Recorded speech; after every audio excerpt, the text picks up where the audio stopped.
Hello नमस्कार, good morning students. स्वागत है आप सभी का आज के सत्र में। आशा है कि आप सभी स्वस्थ और सेहतमंद होंगे और घर बैठे अपना अध्ययन कर रहे होंगे। तो बच्चों, आज जो हम इस वीडियो में पढ़ने जा रहे हैं वो हमारे त्रयोदश पाठ यानी कि 13 चैप्टर 13वें पाठ का तीसरा पार्ट 3 वीडियो है ये। जी हाँ, इससे पहले पार्ट 1 और पार्ट 2 बनाए थे हमने। अब ये पार्ट 3 है और इस पार्ट 3 में आपका ये 13 चैप्टर कंप्लीट हो जाएगा। तो बच्चों, जैसा कि आप सभी को पता है कि हमने पिछले पार्ट 1 और पार्ट 2 में पढ़ा कि ये हमारा ये जो पार्ट है ये महाराजा सूरजमल जी के विषय में है। महाराजा सूरजमल जी हमारे राजस्थान के बहुत महान योद्धा हुए हैं। उनकी वर्चस्व, उनकी विजय गाथा, उनकी शूरवीरता की चर्चा पूरे भारत में होती थी। पूरे भारत में 18वीं शताब्दी में वो सबसे महान योद्धा माने जाते थे। तो जैसा कि आपने पार्ट 1 और पार्ट 2 में पढ़ा कि ये जो मेन हमारा पार्ट है ये महाराजा सूरजमल जी के जीवन चरित्र के बारे में है। उनका जीवन कैसा था, उनकी विशेषताएं क्या थी, उनके जीवन की विशेष घटनाएं ये इस पाठ में बताई गई हैं। तो बच्चों, आज हम अब शुरू करने जा रहे हैं ये वीडियो नंबर 3। जिन बच्चों ने पार्ट 1 और पार्ट 2 नहीं देखा है तो वो ज़रूर उसको देखें। उसको देखने से आपको पहले का टॉपिक सब क्लियर हो जाएगा और कोई समस्या भी नहीं आएगी। और जिन स्टूडेंट ने पार्ट 1 पार्ट 2 देख लिए हैं तो बहुत अच्छी बात है, उसका अच्छे से पढ़ें। अध्ययन करने के बाद अब वीडियो के पार्ट 3 को ज़रूर देखें। इस वीडियो में हम अपने इस पार्ट को आज ख़त्म करेंगे। तो जैसा कि आपको दिख रहा है स्क्रीन पर, सबसे ऊपर ये जो दोहा है हम यहीं से पढ़ते हैं। वैसे तो हमने ये दोहा पार्ट 2 के अंत में पढ़ लिया था, पर ये पार्ट 3 के स्टार्टिंग में दोहा एक बार फिर पढ़ लेते हैं क्योंकि दोहा बहुत सरल है और बहुत अच्छा है। तो यहाँ से हम शुरू कर रहे हैं, बहुत ध्यान से इसको समझने का प्रयास करेंगे। लिखा है, नहीं जाटनी ने सही व्यर्थ प्रसव की पीर, जन्मा उसके गर्भ से सूरजमल सा वीर। अर्थात कवि कहना चाहते हैं सूरजमल मिश्र। जी हाँ, पिछले वाले पेज पर आप देखेंगे तो ये जो लिखे हैं इस दोहे को, इस पद को, उन कवि का नाम है सूरजमल मिश्र जी। तो सूरजमल मिश्र जी ने लिखा है कि जाटनी, जाटनी मतलब मैंने आपको बताया था कि ये जो हमारे महाराजा सूरजमल हैं वो जाट जाति के हैं और जाट जाति में औरतें जो होती हैं, महिलाएं जो होती हैं, उनको जाटनी कहते हैं। तो इस लाइन में लिखा है कि जाटनी जो थी यानी कि सूरजमल जी की माता जी, उन्होंने व्यर्थ में ही प्रसव की पीर नहीं सही है। प्रसव की पीर क्या होती है आप सभी जानते हैं कि जब माता अपने शिशु को जन्म देती है तो जन्म देते समय जो उसे कष्ट और पीड़ा होती है वो प्रसव की पीर कही जाती है। तो हमारे जो ये लेखक महोदय हैं ये कह रहे हैं कि वो जो जाटनी रही थी यानी कि सूरजमल जी की माता जी, उन्होंने अपना जो व्यर्थ उन्होंने सही, प्रसव की पीर सही, वो व्यर्थ नहीं गई। क्यों? दूसरी लाइन में लिखा है, क्योंकि उनके गर्भ से सूरजमल जैसा महान वीर योद्धा पैदा हुआ, जिसकी वजह से उन माता की कोख धन्य हो गई। तो ये था दोहा, जो पद आपने पढ़ा। अब आइए पाठ शुरू करते हैं, एक एक शब्द को ध्यान से पढ़ेंगे। लिखा है, महाराणा प्रतापस्य छत्रपति शिवाजी महाराजस्य अनंतरम, यानी महाराणा प्रताप और छत्रपति शिवाजी के बाद में महाराजा सूरजमल्लः एव स वीरः यह उत्साह साहस चातुरी दृढ़तादिबलेन मुगल साम्राज्यस्य उपरि प्रत्यक्षम प्रहारम अकरोत्। यानी महाराजा, सुनिए ध्यान से शुरू से, महाराणा प्रताप और छत्रपति शिवाजी महाराज के बाद में महाराजा सूरजमल ही एवं यानी ही वह वीर हुए थे जो उत्साह के साथ उत्साह के साथ, साहस के साथ, एकदम साहस, चातुरता और दृढ़ता आदि के बल से मुगल साम्राज्य के ऊपर प्रत्यक्ष प्रहार उन्होंने किया था। ठीक है, आगे लिखा है, तत्समक्षम यानी उनके सामने मुगला नाम, मुगलों का, अहंकारस्य, उनका घमंड, मुगलों का घमंड की, नेकवारम, नेकवारम मतलब अनेक बार, पराजयम अभवत, पराजय हुई, अर्थात उनके सामने मुगलों के घमंड की, अहंकार की अनेक बार पराजय हुई। मीर बख्शी सलावत खान सदृश शासको अपि तेन सह संधिम करोति, यानी ये शासक हैं, मुगल शासक, आपने पढ़ा होगा इतिहास में, हिस्ट्री में, मुगल शासकों की जो श्रेणी है, कतार है, उसमें मीर बख्शी और सलावत खान जैसे शासक हुए हैं। तो वही बात यहाँ कही गई है कि मीर बख्शी और सलावत खान जैसे सदृश, मीर बख्शी सलावत खान जैसे शासक भी, शासकों ने भी उनके साथ में संधि की। यद आध्यारभ अहम पिप्पल वृक्ष छेदनम गोहननम मंदिरादि विध्वंसनम च नैव करिष्यामि। अब क्या हुआ कि मीर बख्शी सलावत खान ने, उन जैसे शासकों ने, तेन यानी उनके साथ, किनके साथ, महाराजा सूरजमल जी के साथ संधि की। और सूरजमल जी ने क्या बोला कि अब से मैं, आज से मैं, लिखा हुआ है अध्यारभ्य, अध्य मतलब आज से, आरभ्य यानी आज से मैं, आरंभ से मैं, आज से मैं पीपल के वृक्षों को काटना, गायों की हत्या करना और मंदिरों का विनाश नहीं करूँगा, मंदिरों का विनाश नहीं करूँगा। क्या बोला था उन्होंने, मीर बख्शी सलावत खान जैसे शासकों ने उनके साथ संधि करते हुए कहा कि आज से मैं पीपल के, जो हमारा धार्मिक वृक्ष है, पीपल का पेड़, बहुत मान्यता है हमारे सनातन धर्म में वृक्षों की, वृक्षों में भी पीपल को हम बहुत पूजनीय मानते हैं। तो उन्होंने प्रण लिया था, संधि करते हुए वादा किया था कि आज से मैं पीपल के वृक्षों को काटना, लिखा हुआ ना पीपल वृक्ष छेदनम, छेदनम मतलब काटना, गौ हत्या और मंदिरों को तोड़ना, मंदिरों को विध्वंस नहीं करूँगा। आगे लिखा हुआ है यद इदम सूरजमल्लस्य प्रभावशालीतया एक निदर्शनम, यह है सूरजमल जी की प्रभावशाली, जो प्रभाव थे वो प्रभावशालीता का एक निदर्शनम यानी उदाहरण है। यानी ये सूरजमल जी के जो प्रभाव था, उनका प्रभाव का एक उदाहरण है।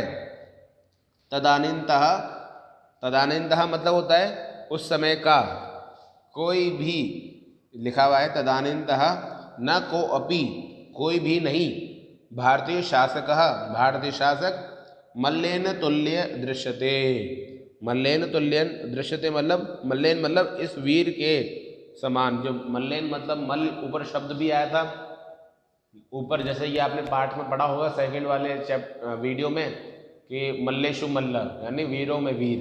तो यहाँ जो मल्लेन लिखा हुआ है यानी इस वीर, तुल्य यानी जैसा, दृश्यते यानी दिखाई देता है। लाइन का मतलब हुआ, इस जो लाइन है इसका मतलब हुआ इस समय का कोई भी भारतीय शासक इस वीर के समान नहीं दिखाई देता है।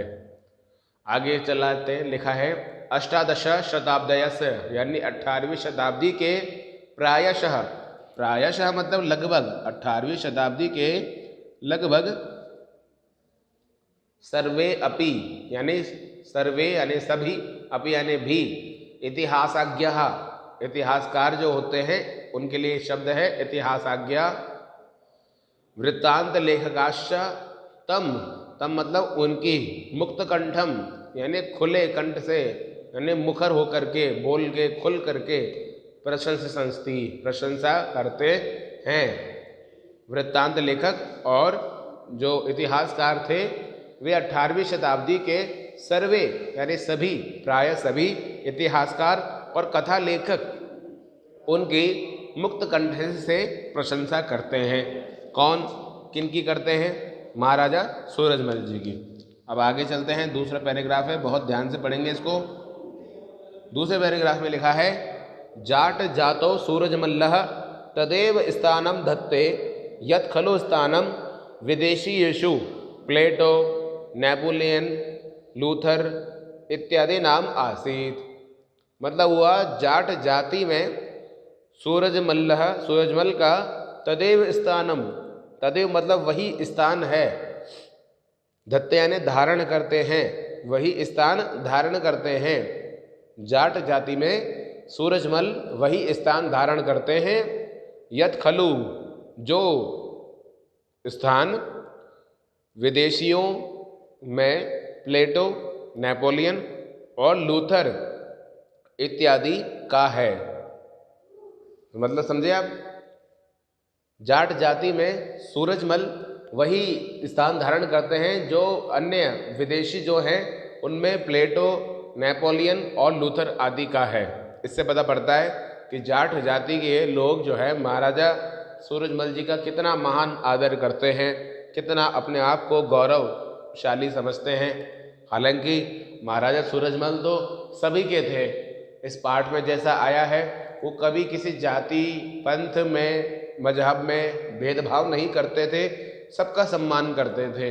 तो महाराजा सूरजमल जी तो सबके थे, लेकिन जिस जाति में उनका जन्म हुआ उनकी जाति में उनका स्थान इतना ऊंचा है जितना विदेश में नेपोलियन जो आए हैं, विदेशी शासक था नेपोलियन, आपने पढ़ा होगा, प्लेटो और लूथर का है।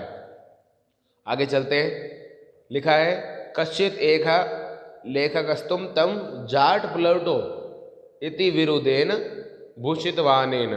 अर्थात कश्चित एक यानी किसी एक, लेखकास्तु यानी लेखक ने, तो तम यानी उनको, जाट प्लेटो इति विरुदेन ऐसी उपाधि से, भूषितवानेन भूषित किया है, सुशोभित किया है। यह विरुदेन जो शब्द है, इस विरुदेन शब्द का मतलब होता है घोषणा की है। उनको जाट प्लेटो से, उनको इस नाम से उनकी घोषणा की है। लाइन का मतलब हुआ है किसी एक लेखक ने तो उनको जाट प्लेटो इस घोषणा नाम से सुशोभित किया है कि ये जाट प्लेटो है। आगे लिखा हुआ है हिंदू इतिहासाज्ञा यानी हिंदू इतिहासकारों ने तम यानी उनको 18वीं शताब्दी के कनिष्क इति मुस्लिमाश्च तम अंतिम प्रतापी हिंदू नरेश इति घोषितवन्तः। कनिष्क यानी कनिष्क शासक हुए हैं और मुसलमानों ने उन्हें अंतिम हिंदू प्रतापी नरेश घोषितवन्तः यानी घोषित किया है। बात हो रही इतिहासकारों की कि इतिहासकार जो इतिहास लिखते हैं, तो यहाँ बात हो रही है। तो इस लाइन का अर्थ हुआ हिंदी इतिहासकारों ने उनको, तब मतलब उनको, किनको, महाराजा सूरजमल जी को 18वीं शताब्दी का कनिष्क माना है। 18वीं शताब्दी का कनिष्क यानी कि कनिष्क हमारे भारत के इतिहास में एक महानतम राजा हुए हैं जिनका साम्राज्य विदेशों तक फैला हुआ था। उस दौर में उनसे बड़ा वीर योद्धा कोई नहीं था। तो 18वीं शताब्दी के 18th सेंचुरी के कनिष्क जो है कि हिंदू इतिहासकारों ने इन्हें बताया है, और मुसलमान जो मुस्लिम इतिहासकार हैं उन्होंने उनको अंतिम प्रतापी हिंदू राजा इस रूप से घोषित किया है कि वे अंतिम प्रतापी हिंदू राजा हुए थे। अनौपचारिक शिक्षा रहितो अपि यानी अनौपचारिक शिक्षा, उनकी शिक्षा है जो अनौपचारिक रही, अनौपचारिक शिक्षा रहितो रहते हुए भी सूरजमल वस्तुतः समकालीषु वीरेषु भीमः, नीतिज्ञेषु कृष्ण, अर्थशास्त्रज्ञेषु च कौटिल्यः आसीत् इति मन्यते। यानी कि कहा गया है कि अनौपचारिक शिक्षा, औपचारिक लिखा हुआ है, माफ़ कीजिएगा, औपचारिक शिक्षा से रहित होने पर उनको बेसिकली उन्होंने शिक्षा नहीं ली, जो होती है ना एक प्रॉपर, एक राजाओं का जो होता है औपचारिकता से पढ़ाई, एकदम रूटीन से पढ़ना, राजाओं की जैसे शिक्षा दीक्षा होती है, तो उस औपचारिक शिक्षा उनको नहीं मिली थी। यानी वो औपचारिक शिक्षा से रहित होने पर भी वास्तव में समकालीन वीरों में भीम हुए हमारे महाभारत में, महाबली भीम उन जैसे, और नीतिज्ञों में कृष्ण, भगवान चक्रधारी वासुदेव श्री कृष्ण के बारे में तो आप जानते ही हैं, उन्होंने किस तरीके से महाभारत के युद्ध में हथियार हाथ में लिए बिना पांडवों को जिताया था, सिर्फ अपनी नीतियों की वजह से, अपनी योजनाओं की वजह से, अपनी जो नीतियां थी उनमें बहुत कमाल था। इस वजह से यहाँ लिखा है कि नीतियों में कृष्ण और अर्थशास्त्रों में कौटिल्य यानी कि चाणक्य थे, ऐसा मानते थे। देखिए इतनी बड़ी बात है। लाइन का मतलब वो औपचारिक शिक्षा से रहित होने पर भी सूरजमल वास्तव में समकालीन वीरों में भीम, नीति बनाने वाले नीतिज्ञों में कृष्ण और अर्थशास्त्रों में, इकोनॉमिक्स जो होता है अर्थशास्त्रों में, चाणक्य के समान थे, ऐसा मानते हैं। आगे चलते हुए पढ़ते हैं कि सैयद गुलाम अली नकवी सुविये यानी एक राइटर हैं जिनका नाम है सैयद गुलाम अली नकवी। सुविये मतलब अपने, इमादुस्ताद, इनका जो ग्रंथ है उसका नाम है इमादुस्ताद इत्याखे। इस नाम के ग्रंथ में लिखते हैं कि राजनीति है राजवयस्य नागरिक न्यायस्य च प्रबंधन नैपुण्य आसफ जहाँ बहादुर निजाम विहाय हिंदुस्ताने तत्समय न को अपि कश्चित तत्तुल्य आसीत। यानी कि सैयद गुलाम अली नकवी महोदय लिखते हैं कि अपने इमाद उस्ताद नाम के ग्रंथ में कि राजनीति के राजस्व के और नागरिक न्याय के प्रबंधन की निपुणता में, नागरिकों को न्याय मिल सके, किसी के साथ नाइंसाफ़ी ना हो, सबको बराबर हक मिले, सबको समान अच्छा उनका ईमान का हक मिले, ऐसे प्रबंधन की निपुणता में यानी कुशलता में, निपुणता मतलब कुशलता में आसफ जहाँ बहादुर निजाम को छोड़ करके, उस दौर के एक शासक रहे होंगे आसफ जहाँ बहादुर निजाम, तो इनको छोड़ के हिंदुस्तान में उस समय एक भी उनके जैसा कोई नहीं था। देख लीजिए आप, कितनी बड़ी बात है। इतने बड़े राइटर हैं, इनका नाम आपने पढ़ा होगा, नहीं पढ़ा होगा तो बड़ी कक्षाओं में जाएंगे तो आपको सुनने को मिलेगा कि सैयद गुलाम अली नकवी ने अपना एक ग्रंथ लिखा था जिसका नाम है इमाद उस्ताद। उसमें उन्होंने लिखा था कि राजनीति के, राजस्व के और नागरिक न्याय के प्रबंधन की निपुणता में, कुशलता में आसफ जहाँ बहादुर निजाम को छोड़ के पूरे हिंदुस्तान में उनके जैसा कोई भी नहीं था। यानी एक वही थे सूरजमल जी और दूसरे थे आसफ जहाँ बहादुर। ये दो ही थे उस समय हिंदुस्तान में जो इतने महान शासक थे जिनमें ये खूबियाँ थी। आगे बढ़ते हैं, देखते हैं, ध्यान से पढ़ेंगे जो लिखे हैं इस भाषा को कि एलानी देनी आपणी इति मातृ शिक्षा पालयन। यानी कि इलाना देनी आपनी, इला मतलब होता है पृथ्वी, न मतलब नहीं, देनी मतलब नहीं देनी, धरती नहीं देनी, इलाना देनी आपनी यानी अपनी मातृभूमि नहीं देनी चाहिए। इति मातृ शिक्षा पालयन, ऐसी अपनी मातृ शिक्षा का पालन करते हुए धर्मयात ही युद्धात श्रेयो अन्यत क्षत्रिय न विद्यते, कि धर्मयात ही युद्धात, धर्म के लिए ही युद्ध करना श्रेयस्कर है क्षत्रिय के लिए। इस लाइन का मतलब हुआ कि धर्म पूर्वक युद्ध करने के अतिरिक्त, न अन्यात, धर्म करने के लिए, धर्म पूर्वक युद्ध करने के अतिरिक्त क्षत्रिय जो होते हैं उनके लिए कुछ भी कल्याणकारी नहीं है। ध्यान दें, ये एक सूक्ति है, ये बड़ी इंपॉर्टेंट है। लिखा हुआ है धर्मयात ही युद्धात, यानी धर्म के लिए ही युद्ध करना श्रेय है, श्रेयस्कर है, इसके अन्य क्षत्रिय के लिए कुछ भी नहीं है। इति गीता उपदेशम च परिपालयन, ये उपदेश कहाँ पे दिया हुआ है? श्रीमद् भगवत गीता में योगेश्वर श्री कृष्ण ने। तो ये गीता की शिक्षा को पालन करते हुए राष्ट्र धर्म रक्षणाएं और राष्ट्र धर्म के रक्षा के लिए प्राणान पाणिकृत्य, प्राणान मतलब प्राणों को, पाणिकृत्य यानी बाजी लगा के, प्राणों को बाजी लगा करके, अपि यानी भी, युद्धमानः, युद्धमाना मतलब युद्ध करते हुए, यानी युद्ध के दौरान, युद्ध करते हुए, किसके कौन सा युद्ध करते हुए? लिखा हुआ है गीता के इस उपदेश को मानते हुए, राष्ट्र धर्म की रक्षा करते हुए, राष्ट्र के लिए अपने प्राणों की बाजी लगाते हुए, युद्ध करते हुए, युद्ध में 25 दिसंबर, दिसंबर मतलब दिसंबर, 25 दिसंबर, दिसंबर मतलब दिसंबर 1763 ईस्वी इति दिवसे, 1763 ईस्वी के दिन रणे च अभिमुखे हतः, रणे च अभिमुखे हतः, रण मतलब रण में, युद्ध में, अभिमुखे, अभिमुखे मतलब शत्रुओं का सामना करते हुए, हतः यानी मृत्यु को प्राप्त हुए, मरे, इनका निधन हुआ। पूरी लाइन का मतलब हुआ कि इस गीता के उपदेश का, यानी जो गीता का उपदेश हमने पढ़ा ऊपर, इस गीता के उपदेश का पालन करते हुए, राष्ट्र धर्म की रक्षा के लिए प्राणों की बाजी लगाकर भी युद्ध करते हुए 25 दिसंबर 1763, 1763 मतलब 1763, 1763 के दिन युद्ध में शत्रुओं का सामना करते हुए ये मृत्यु को प्राप्त हुए।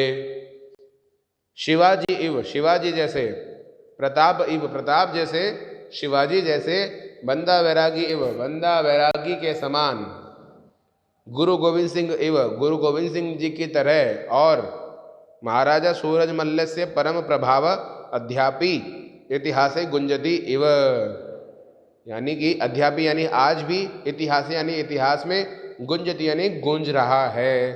क्या गूंज रहा है? सूरजमल जी का परम प्रभाव।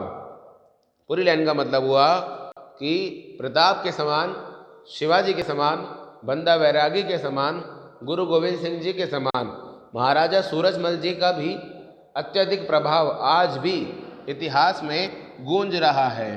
तो बच्चों, इसी के साथ आपका ये पाठ त्रयोदश यहीं पर ख़त्म होता है। इसका नाम था कि महाराजा सूरजमल्ल विजयते, यानी महाराजा सूरजमल की जय हो। तो निश्चित तौर से महाराजा सूरजमल जी की जय ही है, और आगे भी जय होगी, जय थी, जय है और जय होगी। क्यों? क्योंकि उनकी जीवनी पढ़ के हमारे अंदर भी देशभक्ति का जज्बा जाग उठा है। वो इतने महान योद्धा थे, इनको पढ़ करके हम भी जुनून में आ गए हैं। और बच्चों, इसी के साथ जब आपका ये पाठ पूरा होता है तो अब आपको आपके ग्रुप में, व्हाट्सएप में हम सॉल्यूशंस के लिंक्स आपको शेयर करेंगे। उनको देख करके आपको अपने पाठ के प्रश्नोत्तर करने हैं। होमवर्क अनिवार्य है, जरूर करना है, और इस पाठ की इस वीडियो को जरूर देखते हुए इसको लाइक करना है। कोई समस्या हो तो आप मुझसे पूछ सकते हैं, और नई समस्या है तो इस त्रयोदश पाठ को अच्छे से आप पुनः एक बार पढ़ें, इसके हिंदी व्याख्या सुने, याद करें, और होमवर्क को अपनी कॉपी में करें। अगली चर्चा, अगले पाठ को लेके हम आपके सामने उपस्थित होंगे। अगली वीडियो पार्ट 15 की बनेगी, आचार्य उपदेश, हम उसको पढ़ेंगे, क्योंकि आपके सिलेबस में इस त्रयोदश पाठ जो हमने आज पढ़ा, इसके बाद चतुर्दश पाठ नहीं आ रहा है। इस साल चतुर्दश पाठ नहीं आ रहा है, तो इसका वीडियो नहीं बनाएंगे। हम सीधे 15वें पाठ के वीडियो बनाएंगे, और उसी के साथ उसको पढ़ते ही अपना पूरा कोर्स कंप्लीट कर लेंगे। तो बच्चों, तब तक के लिए आप अपना ख्याल रखें। अगले वीडियो में आपसे पुनः मुलाकात होगी। नमस्कार।